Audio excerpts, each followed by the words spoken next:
لیکن فرینچ میں، چائنا میں اور اس طرح جہاں زبانوں کے حوالے سے لوگ بہت سخت تھے، کمپیوٹر کے ساتھ ساتھ وہ ان بلٹ وہ زبانیں آئی، لیکن ہم نے ہزار تقاضے کیے اور صارفیت بڑھی، تب جا کر کے آج وہ آپ کے موبائل میں اور مشینوں میں اردو کی سہولت موجود ہے۔ تو میں یہ بات عرض کروں، یہ مشین ہمیں ڈسٹرب کر رہی ہے، ذرا اس خاموش کریں۔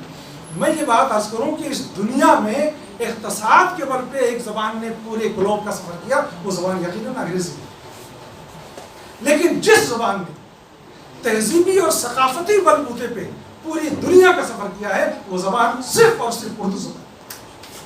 پہلی زبان عربی ہے اور دوسری زبان اردو۔ عربی نے مذہب اور ثقافت کے حوالے سے پوری دنیا کا سفر کیا، اس کے بعد اردو نے تہذیب اور ثقافت کے بلبوتے، اقتصاد کے بلبوتے پہ نہیں، یاد رکھیے میں اقتصاد کی بات کر رہا ہوں، اقتصاد کے بلبوتے پہ نہیں، تہذیب و ثقافت کے بلبوتے۔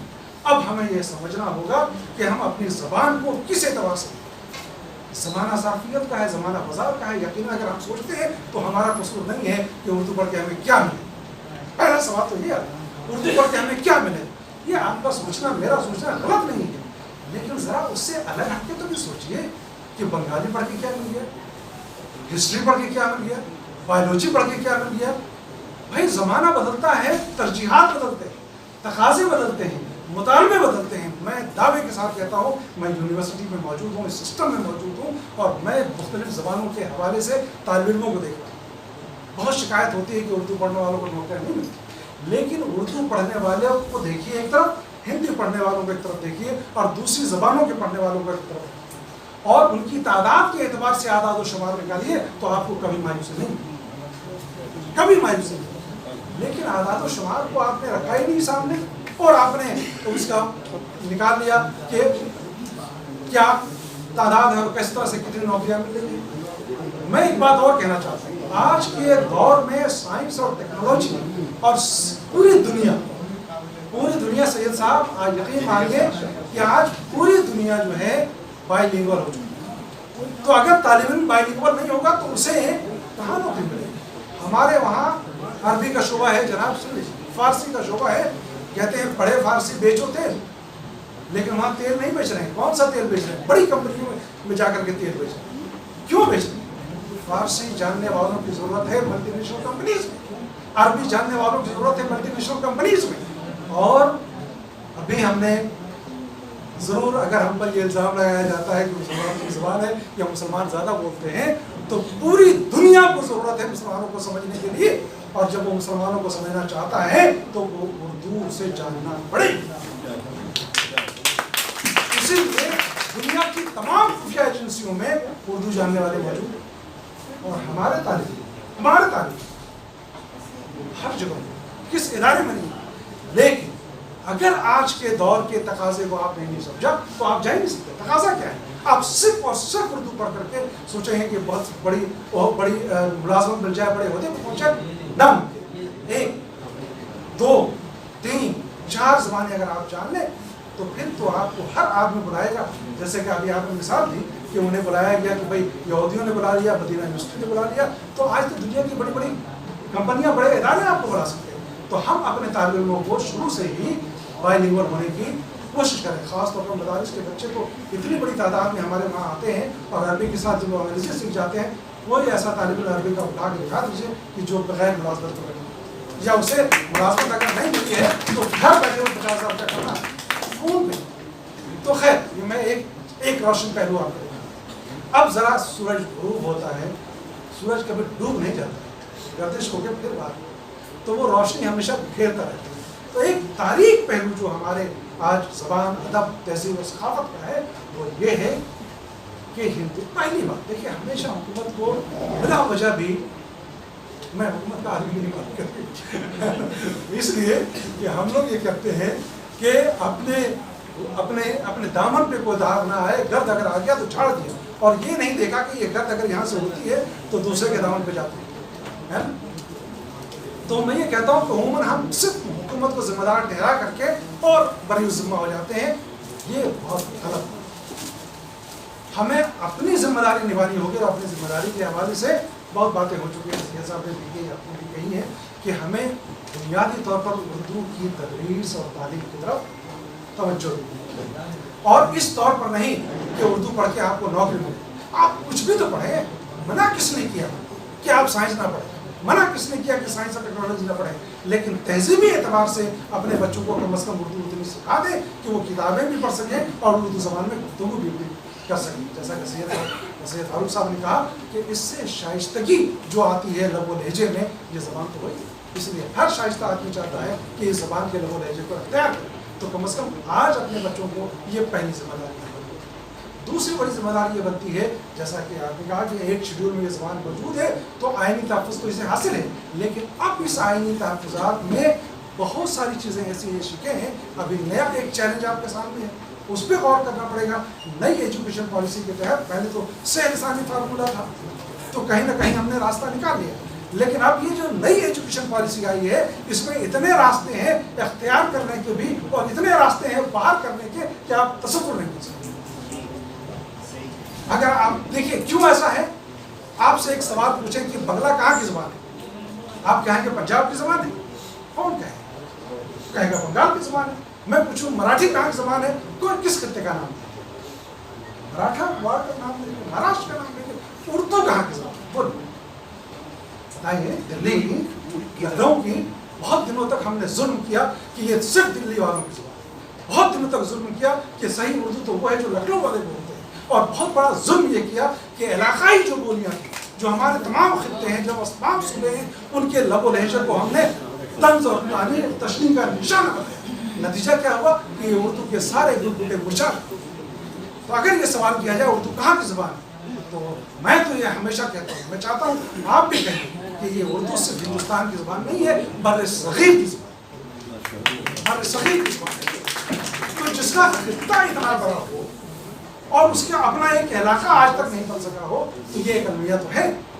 لیکن اسی المیہ میں اللہ نے ہمیں یہ خوبصورتی عطا کی ہے کہ یہ المیہ نہیں ہے بلکہ وسعت ہے. تو ہمیں کبھی بھی اپنے آپ کو کمتر نہیں سمجھنا چاہیے, بلکہ جو خوبیاں ہیں اسے اجاگر کرنے کی بھی ضرورت ہے اور اسے بہتر سے بہتر بنانے کی بھی ضرورت ہے. تو جب اردو بر صغیر کی زبان ہے, المیہ تنظیم کا ہو گیا, المیہ ایک ملک میں قومی زبان بنانے کا ہو گیا, تو المیہ تو بہت المیہ ہماری یعنی جب کسی زبان کے فروغ کا سب سے بہتر طریقہ یہ ہے کہ حکومت کی سرپرستی ہے.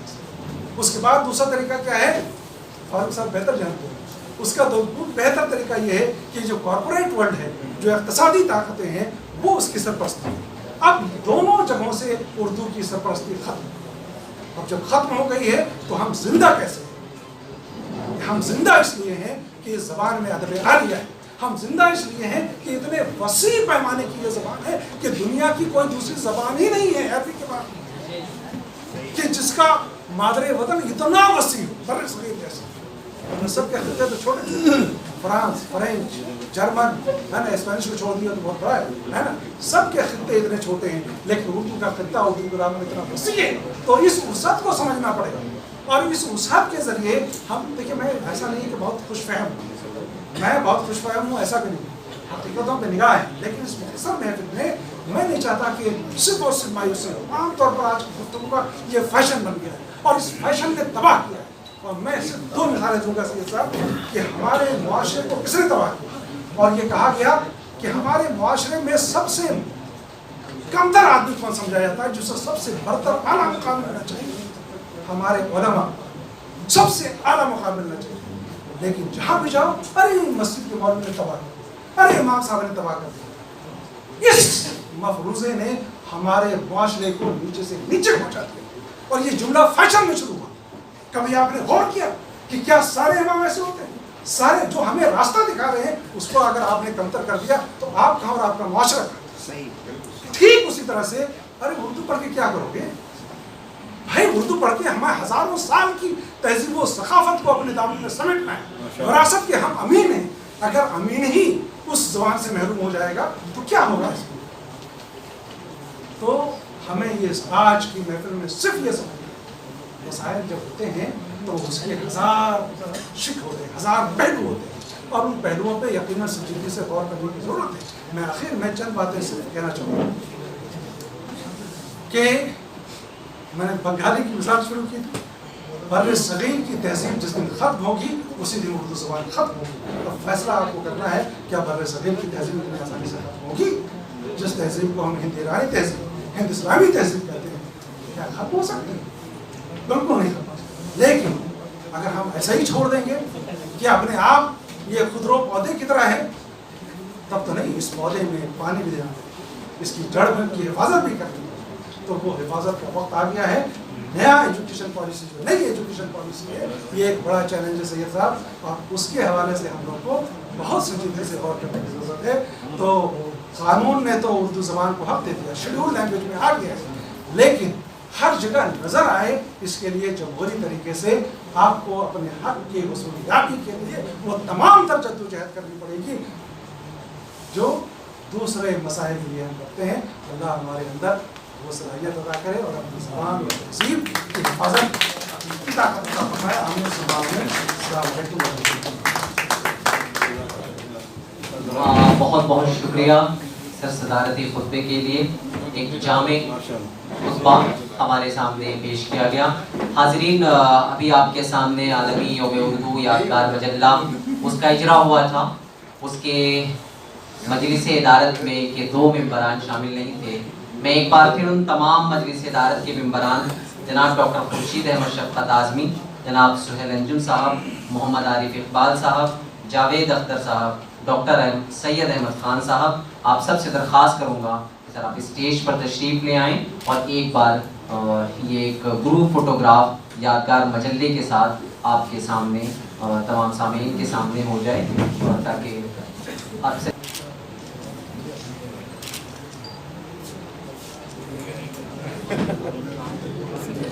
سر فاروق صاحب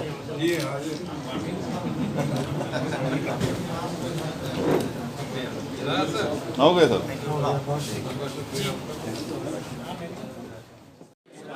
اس ماحول میں لوگ گھر سے نکل کر آئے، کتنا وقت آپ حضرات نے دیا کہ یہ ذمہ دار حضرات جو علم کے چاند اور ستارے ہیں، ان حضرات نے اپنا وقت دیا. میں بہت ہی شکر گزار ہوں آپ حضرات کا. اپنے سب کے اعتبار سے میں بہت شکریہ ادا کرتا ہوں. بڑی تکلیف آپ لوگوں نے برداشت کی، اتنی دیر تک تشریف رکھی، بہت شکریہ. امید کرتے ہیں کہ آئندہ بھی سید احمد صاحب کی آواز پر آپ حضرات تشریف لائیں گے اور اردو کے لیے جو آپ کے دلوں میں محبت ہے اس کو ادائیگی کی کوشش کریں گے. السلام علیکم.